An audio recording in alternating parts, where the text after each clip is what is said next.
So, what is magic?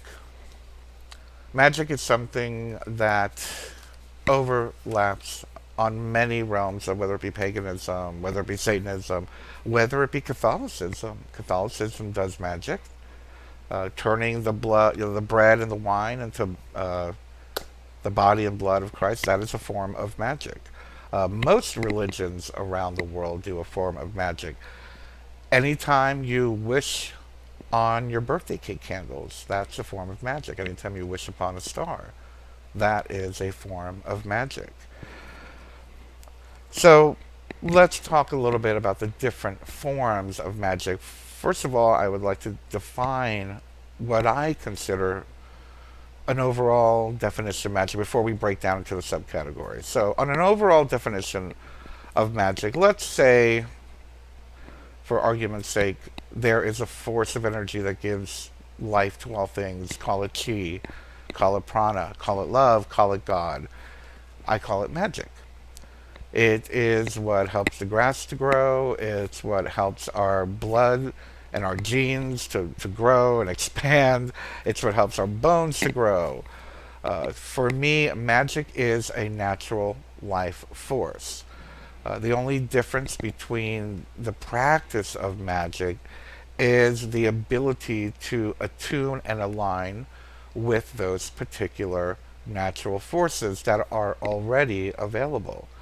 Um, for example, and I'll utilize a layman's version of what I would consider magic. And actually, if you go back 1,000 years, this probably would have been considered magic. Utilizing heart bypass surgery. Okay, there's a big one. Heart bypass surgery. Imagine 1,000 years ago, 2,000 years ago, putting the blood through this machine to bypass the heart and bring it back into the body so that they could work on the heart. Why do I say it's magic? What is it doing? It's utilizing the body's natural function to filter and move blood through the body. That's a natural function of the body. And it was imitated, in other words, to help surgeons and doctors to repair or replace the human heart. Imagine if that were done 1,000 years ago, 2,000 years ago, they would have been hung for witchcraft. one of the great one of the great definitions, and I'm not so sure who said it, but I'm going to attribute it to Aleister Crowley because that's the name that pops into my head when I think about this particular definition. I might be wrong, but I'm pretty sure it was Aleister Crowley that said, magic is science that has not yet been discovered. And if we were to look back on the technology that we're doing right now, I am speaking into this plastic case thingy. I'm speaking into this plastic thing that's connected to a wire, that's connected to a box, that's going into the walls and moving through these lines, these cable lines throughout the neighborhood, and is broadcasting all over the world. This is a global broadcast. People are watching me. I believe some of you are watching me in England. I believe some of you are watching me in Europe. I believe some of you are watching me in Canada. I know Triva is. That's magic. Here I am in my little home, sending all this energy, sending all these words, all this information, and my image, and the sound, of course, through the radio station, which also broadcasts all over the world. That's magic. Imagine if that were done even 100 years ago. They would have thought they were witches and burned them at the stake, probably. But, you know, I jest. I'm jesting. So what is magic? Is magic life force energy? Is it tapping into the natural streams of nature or the natural forces of nature? Last week when we were talking about worship, God, what do pagans worship, gods and goddesses? I had mentioned that in my personal spirituality, and again, I believe that paganism and magic has a lot to do with personal spirituality, is that within my personal spirituality, I overlap with that of the old Kemetic belief, the old pre-Egyptian, well, modern Egyptian spiritual belief that everything, all the gods, all the netters, are symbolic of something natural, symbolic of the flowing of the river, symbolic of the emotions of the heart, symbolic of childbirth, symbolic of fertility of the crops, symbolic of all the natural forces in the universe. So that to me is also what magic is. And giving them names is just a way for us to understand it. Magic is utilizing our ability to tap into those frequencies, to use a more 21st century term.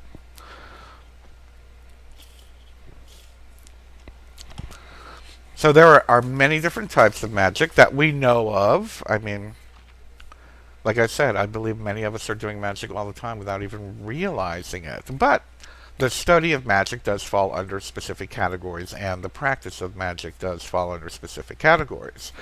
One of the most famous that everybody knows about, and actually it's probably one of the first ones that we learn in Wicca 101, is sympathetic magic.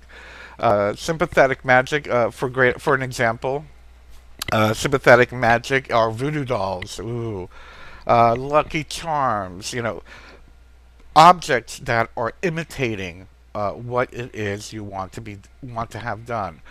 In a lot of ceremonial magic, we'll get into that. A lot of the work or the outcome, the intended outcome, is played out. Sometimes you'll have two people imitating the characters that you want to send the magic to, and it's played out. So it's a form of imitation magic, but it's a little bit different. Sympathetic magic is the acting out and then directing it outward. Um, I guess I could come up with more examples, but I would suggest go ahead and Google sympathetic magic. All it's basically saying is that the energy, the magic, is sympathetic to the act that you're doing at that time.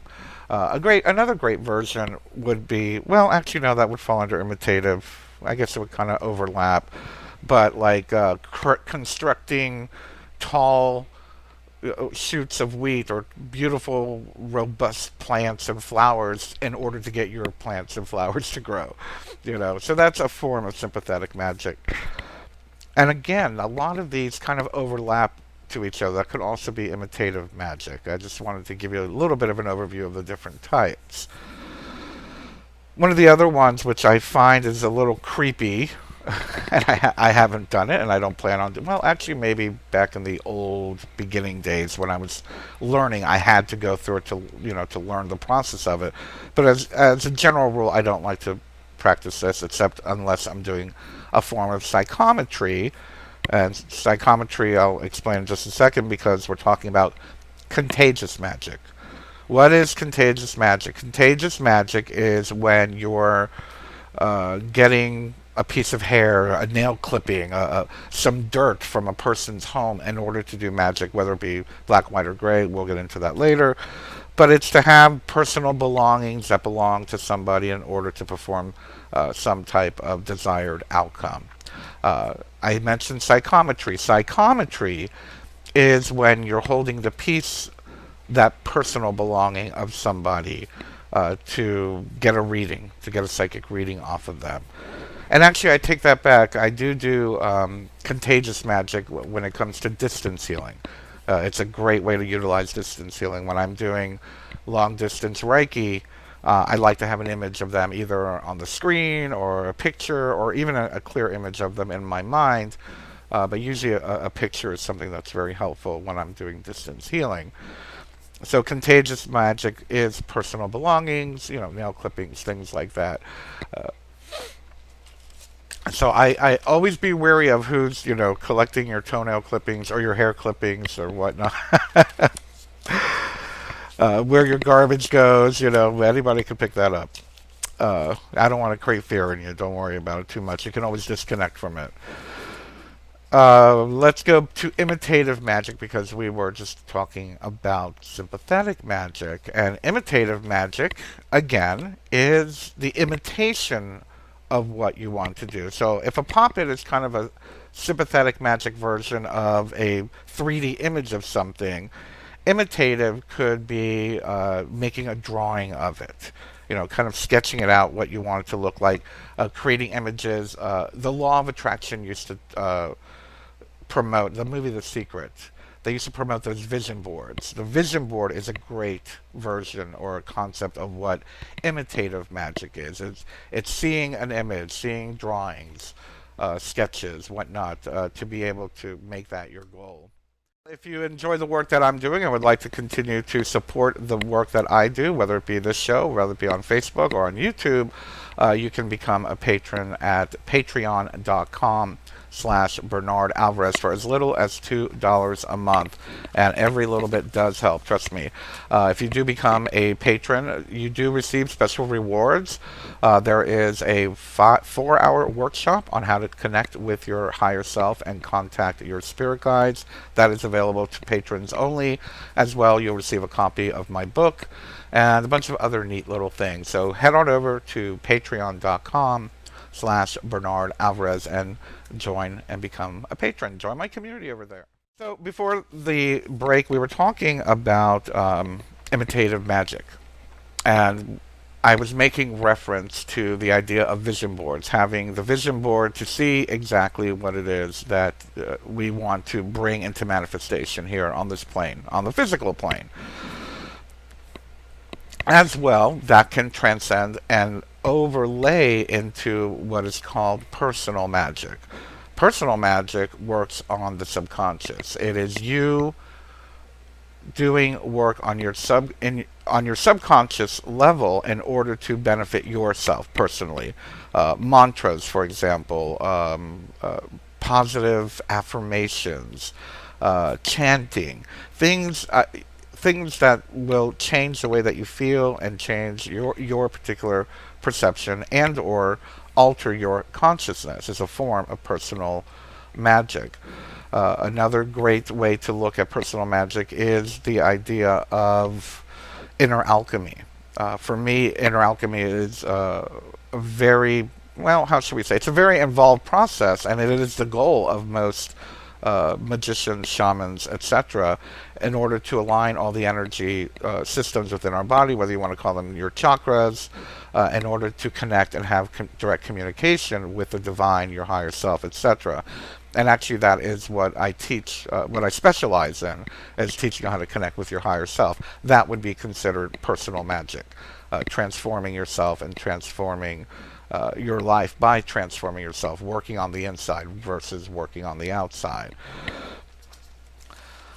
And then, of course, we have the three that everybody talks about: black, white, and gray magic. Well, let me state immediately that magic is neither black, white, nor gray. Magic is completely neutral, just like a river is neutral. A river can flow freely or can be dammed up and directed to flood a town.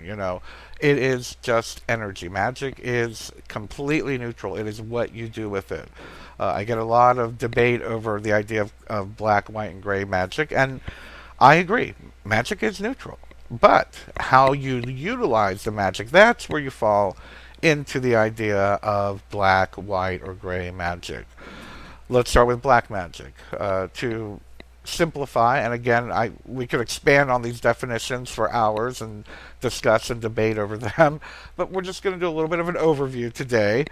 And black magic, in short, is using your energy, using your focus, and using magical energy and directing it to harm yourself or to harm another human being.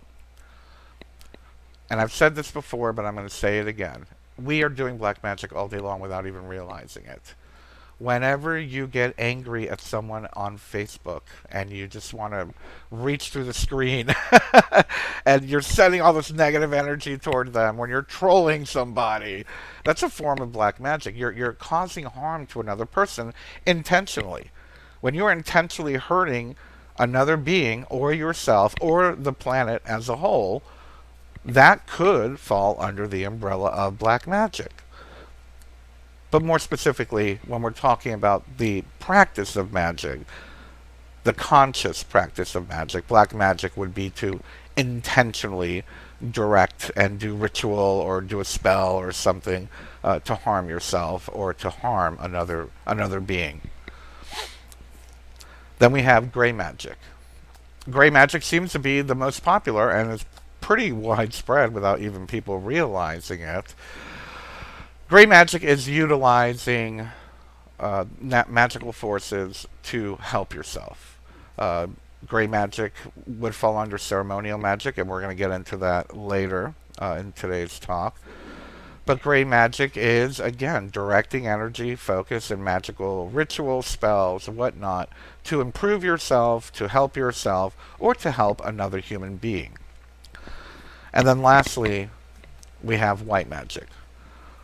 White magic is aligning with the divine, God, goddess, source, and utilizing magical energy and focus to allow the will of God, goddess, to be present within you, within the world, within your life. That is the goal of, that's my goal, that's the goal of all of us that try to connect with our higher selves, to attune with the energy of Source, God, Goddess, and bring it outward and share it with the world, transmuting polarity, transmuting any imbalance. Now it gets a little tricky. When we say the will of God, Goddess, or whatnot, we have to be very careful that our ego doesn't step in the way. And what I mean by that is sometimes the will of God, Goddess, or whatnot is destruction. Sometimes the will of nature is not necessarily beautiful, kind, or generous. Sometimes you have to have that forest fire to destroy those hundreds of thousands of acres in order to make way for the new little seedlings to come through. Perhaps that canopy was just bearing all those new little seedlings, and in order to restore the balance, there was destruction. We also have chaos magic, and I'm not going to go into that much today because, quite honestly, I don't know much about chaos magic. I know a little bit. I know enough to say there's something called chaos magic. And that's kind of a little bit of what we just talked about, how chaos brings about a positive outcome. So I would refer you to research more on that, but it's not anything I've ever practiced intentionally, and therefore I do not consider myself a good source of information for chaos magic. But again, it's shaking things up to get a desired outcome. It's a good way of looking at it, or at least that's the way that I see it. And then lastly, there is a well-known form of magic, and that's ceremonial magic, or Western esoteric magic. Ceremonial magic is pretty much Abrahamic in nature. It basically works. A lot of it works with the keys of Solomon, the lesser keys and the greater key of Solomon. A lot of it comes from that. It also comes from the late 19th century. All the New Age occultists of that era. We're going to go into that more next week about the New Age and the occult and all that stuff. But we're looking at, Greg, I can't think of his name, Mathers, Crowley, Dion Fortune, all of those mostly from England, who traveled around the world. These were very wealthy, how shall we say, just wealthy people that had the ability to travel around the world, and they picked up on traditions, ancient traditions, and brought it back with them and implemented it into a lot of these Abrahamically based lodges like Freemasonry, the Golden Dawn, and whatnot. And what is done is ceremonial magic. It is very, very heavily based on ritual. They're very complicated rituals. There is layers upon layers upon layers of symbolism. Yes, even though the basis of it is in the Abrahamic gods, Yud-He, Vav-He, Yahweh.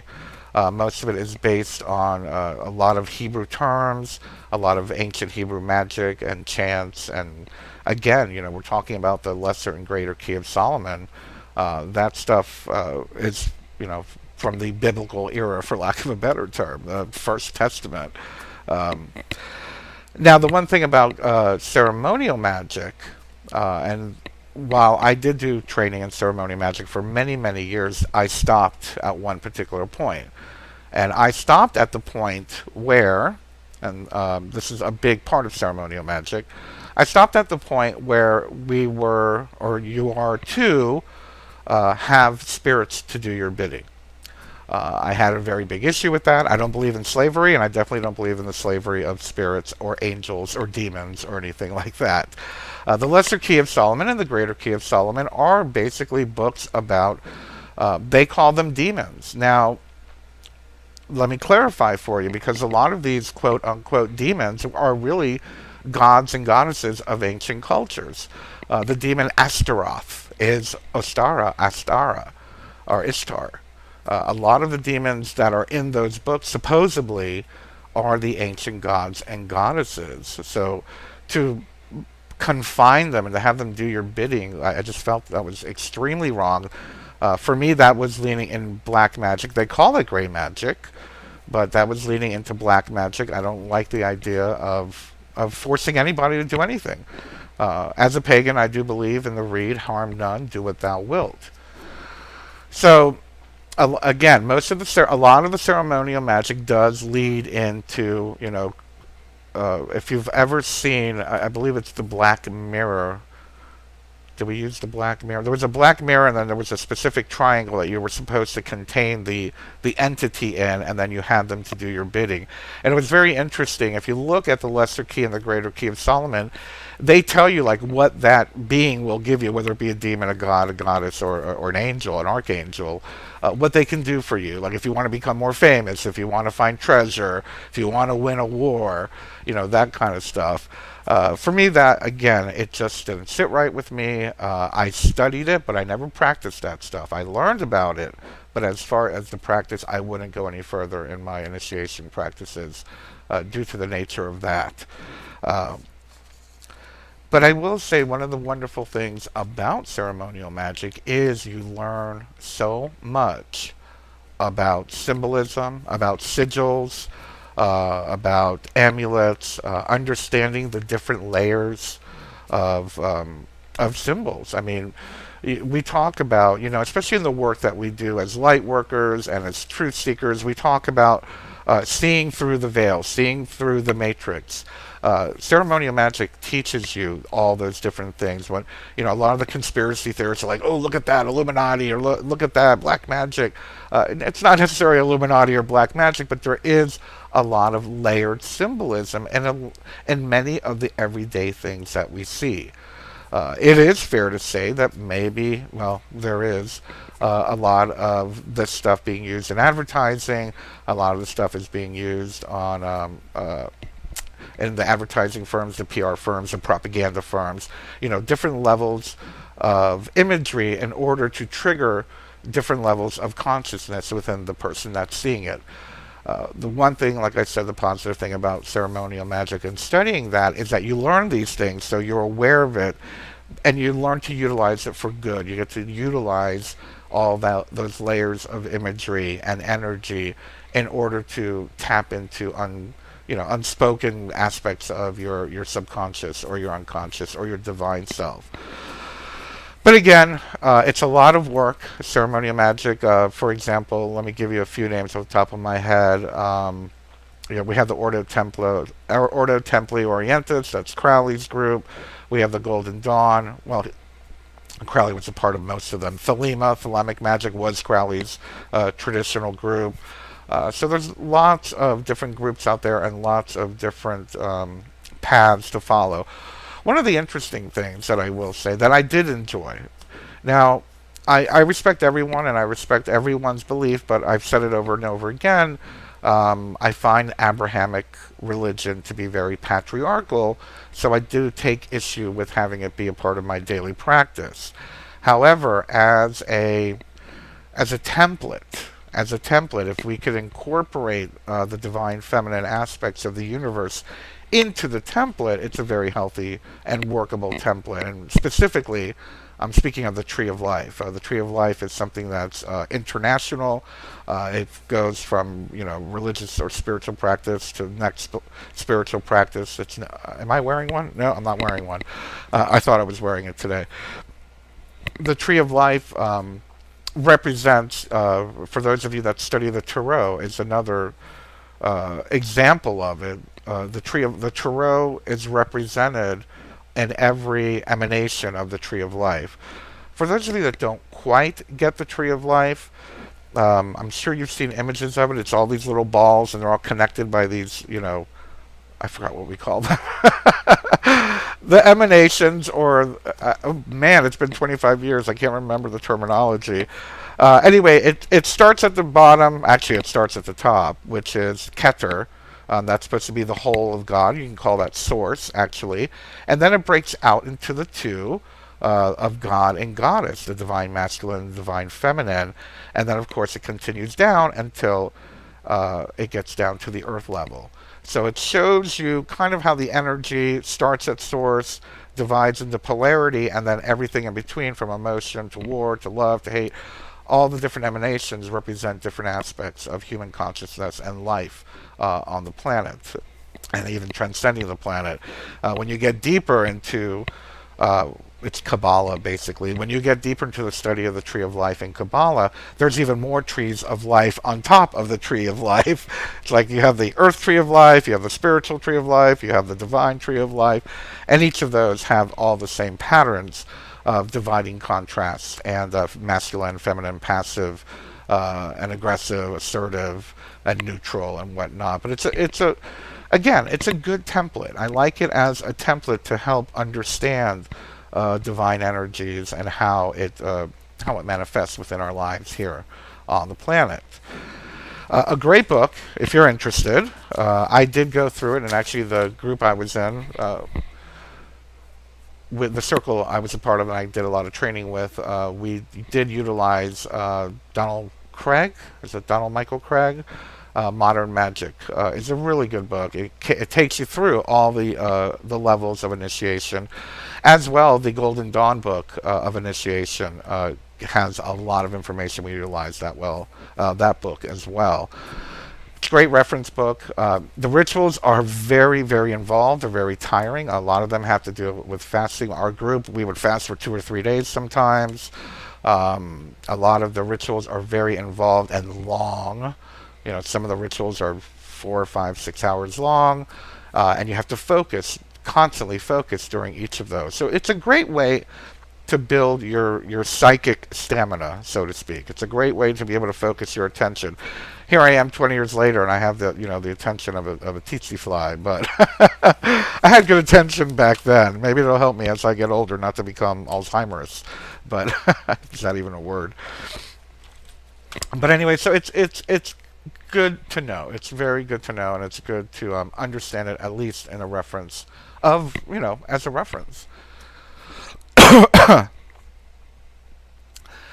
Anyway, one of the things that we didn't mention, and I've only got about 5 more minutes, so I do want to cover this part, is the idea of tools in magic.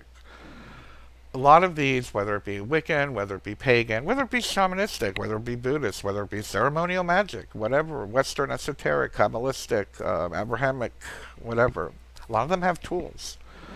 Now, why do we need the tools?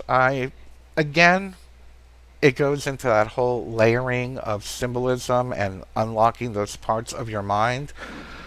For me, I barely use tools anymore. I mean, I'll use an atome, basically, and I kind of just do it for show for the people that I'm working with, whoever's doing a ritual with me, because they want to see an atome, I'll do an atome. But in the beginning, it is very helpful to have these tools. For me, I'll just work with the atome right now. Let's talk about the atome. What is the atome? I can't reach it from here. It's basically a two-sided dagger with a wooden handle. Mine's probably about that big.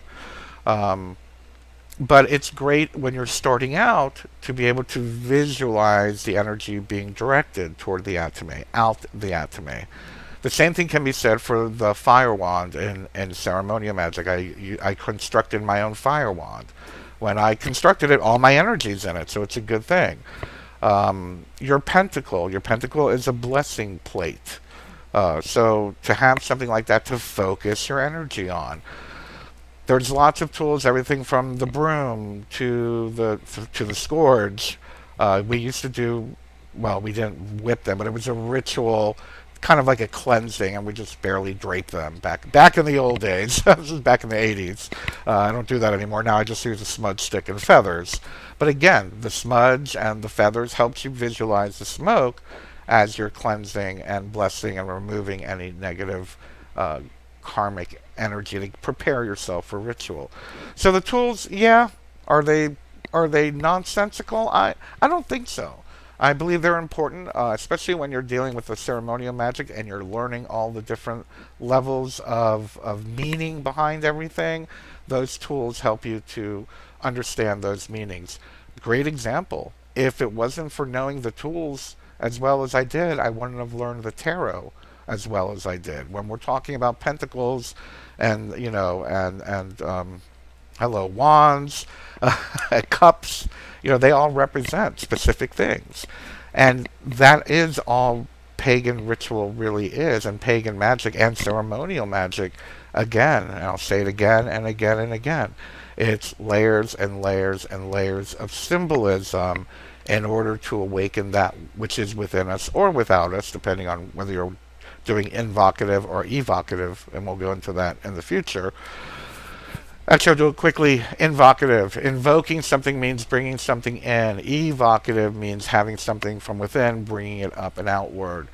Um, when I'm doing ritual, I don't invoke anything into my circle. I don't need any little weirdos. I've had issues with elementals. I've had pipes burst. I've had fire issues more than once or twice, bringing in elementals. I prefer to evoke the elements from within, bringing in the fire from within me, bringing in the water. We're full of water, we're full of fire, we're full of earth, and we're full of air. If you've ever drank a soda or a beer, you know you're full of air. We have all the elements within us. So I tend to stay away from invoking anything. In particular, when it comes to, again, ritual, I evoke goddess, I evoke God. I have both within me, as do you. So I don't like that idea of confining energies, and I always release at the end of a ritual to make sure if I mistakenly got a goddess stuck in there or an elemental got stuck in there, please, if there's somebody here, you're free to go. We didn't mean to bind you or pull you into this, but again, it's that whole thing of I didn't like the idea of constraining spirits, to do my bidding. It's so patriarchal. But back to the tools, yeah, by all means, get to know the tools, understand the symbolism, know what they mean. And a lot of times, those tools, for me in the very beginning, was to help me alter my state of consciousness, to become ritual witchy Bernard. Putting on the robe. Hell, we had full costumes. We used to wear the Egyptian Eyes of Horus, and I had the horned helmet. I had my big staff and my big sword, and it turned me into my magical self. Again, in the beginning, a lot of people need all that extra pageantry in order to alter their state of consciousness. If you're one of those people, there's nothing wrong with utilizing external toys to help you alter your state of consciousness. Nowadays, I can just take a few deep breaths, I ground myself, and I can direct and send energy out of my hands, and I don't have to worry about directing it out of a staff or a pentacle or, or an atome or anything like that. But I've been doing this for, I don't know, 35 years. Yeah, 30 years. 35, actually. So, yeah. I think the point I'm trying to make in all of this, and to round this out because we've got about 2 more minutes, to round this all out is that there's a lot of information out there. There's a lot of different types of magic out there. I believe the most important thing to have is integrity. The most important thing you can have in any of this is integrity. Do not do it for fun. Do not do it to see if it works, because it does, and there are side effects. Be aware of that. Follow the read always. People have the freedom to do what they will, but I am one who believes harm none, do what you will. So while you're learning this, while you're acclimating yourself into what works for you, be gentle with the world around you. Be gentle with your world, your family, your friends, your job, and especially your spirit. Be gentle. Know that you can do some major damage. I did, unfortunately. In my 20s, I was an angry little MFer, and I did some major damage to some people in my life, to myself, and thank God I've learned, I learned pretty quickly what not to do. And sometimes people need to have that hard lesson. I just hope that that you don't. You don't have to go through that hard lesson. Let those of us who went through it before you share what we've went through and hopefully guide you in the right direction. Harm none. Do what you will. Magic is real. You're doing it all the time.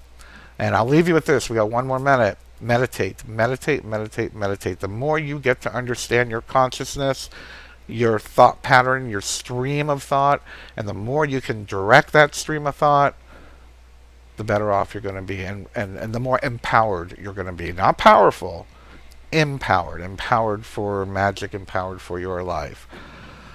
Next week, we will continue this talk. We'll have one more this month. I'll probably do one next month as well, but I'm going to go back to my interviews again. And we'll continue this talk on magic and the occult we'll be moving into. I love you, everyone. Have a great week. Thank you. Bye-bye.